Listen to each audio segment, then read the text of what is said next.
Perkawinan yang dilarang. Dari berbagai pandangan hukum, ada hal-hal tertentu dilarang untuk melakukan perkawinan. Biarpun pada dasarnya seorang laki-laki dapat kawin dengan perempuan mana saja. Tentu ada batasan-batasannya. Larangan untuk melakukan perkawinan di dalam Undang-Undang Perkawinan, Undang-Undang Nomor 1 Tahun 1974 Pasal 8 disebutkan, perkawinan dilarang antara dua orang yang A. Berhubungan darah dalam garis keturunan lurus ke bawah atau ke atas. B. Berhubungan darah dalam garis keturunan menyamping, yaitu antar saudara, antar seorang dengan saudara orang tua, dan antar seorang dengan saudara neneknya. C. Berhubungan semenda, yaitu mertua, anak tiri, menantu, dan ibu bapak tiri. D. Berhubungan susuan, yaitu orang tua susuan, anak susuan, saudara susuan, dan bibi atau paman susuan. E. Berhubungan saudara dengan istri atau sebagai bibi atau kemenakan dari istri dalam hal seorang suami beristri lebih dari seorang. F. Yang mempunyai hubungan oleh agamanya atau peraturan lain berlaku dilarang kawin.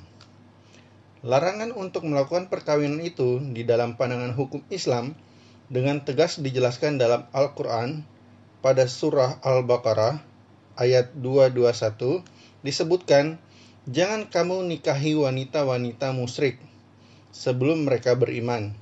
Sesungguhnya wanita budaj yang mukmin lebih baik dari wanita musyrik. Walaupun dia menarik hatimu, mereka mengajak ke neraka, sedang Allah mengajak ke surga dan ampunan dengan izinnya. Dan Allah menerangkan ayat-ayatnya atau perintah-perintahnya kepada manusia supaya mereka mengambil pelajaran. Lihat Al-Quran dan terjemahannya Departemen Agama halaman 54.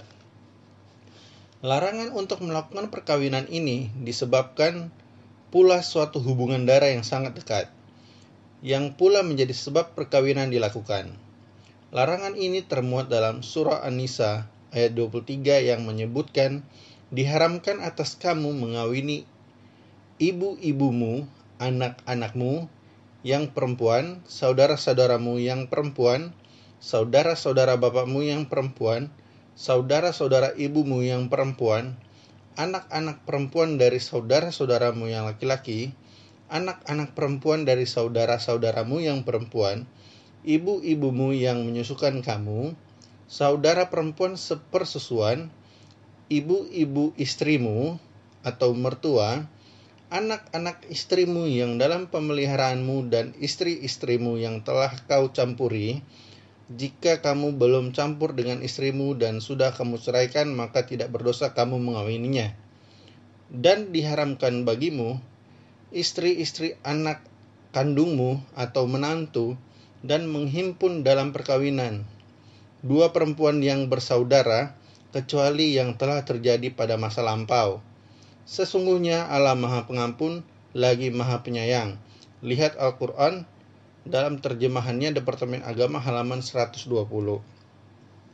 Dalam surah An-Nisa ayat 23 dapat ditarik kesimpulan bahwa larangan kawin itu adalah diharamkan bagi kamu mengawini A. Ibu kamu, B. Anak perempuan kamu, C. Saudara perempuan kamu, D. Saudara perempuan ibu kamu, E. Saudara perempuan bapak kamu, F. Anak perempuan saudara laki-laki kamu, G. Anak perempuan saudara perempuan kamu.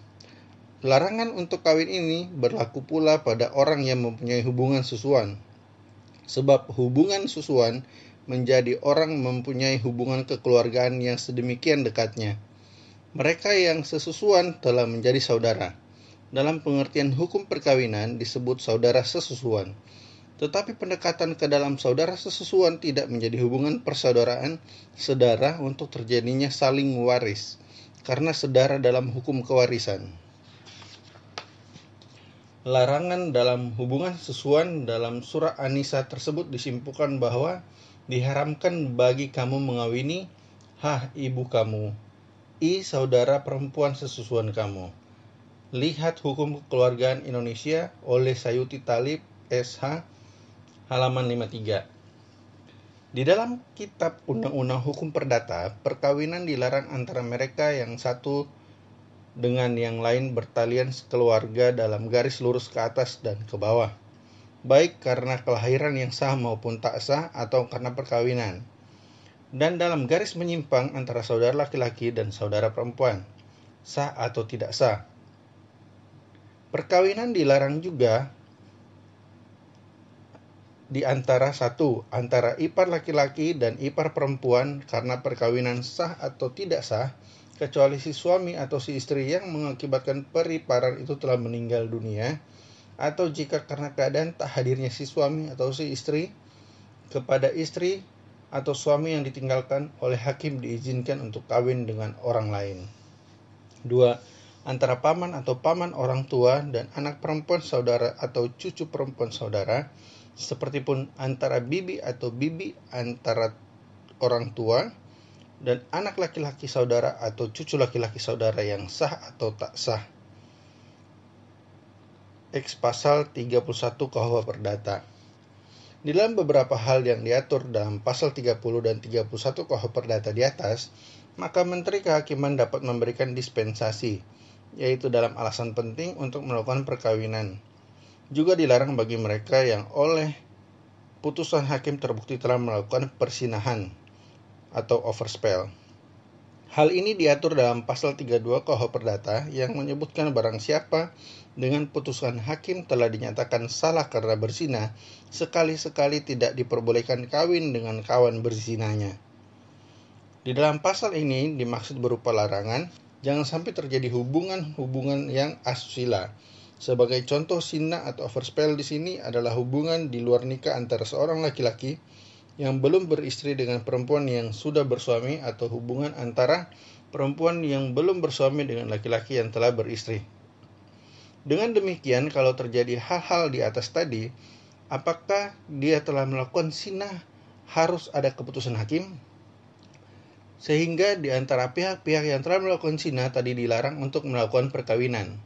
Akan tetapi, dalam praktek ketentuan pasal 32 KUH Perdata ini, jarang sekali hakim di dalam menjatuhkan putusannya tidak wajib menyebutkan nama orang yang diajak melakukan zina tersebut. Dari beberapa pandangan atau ketentuan-ketentuan hukum tentang larangan untuk melakukan perkawinan ini, baik itu di dalam Undang-Undang Nomor 1 Tahun 1974 maupun di dalam ketentuan-ketentuan dalam Kitab Undang-Undang Hukum Perdata maupun di dalam hukum Islam, sebagai pembatasan jangan sampai di antara mereka yang masih berhubungan darah yang masih sangat erat melakukan perkawinan. Sehingga sifat larangan ini karena berhubungan darah, karena hubungan kesusuan, karena hubungan semenda yang timbul dari perkawinan, dan juga larangan untuk poliandri.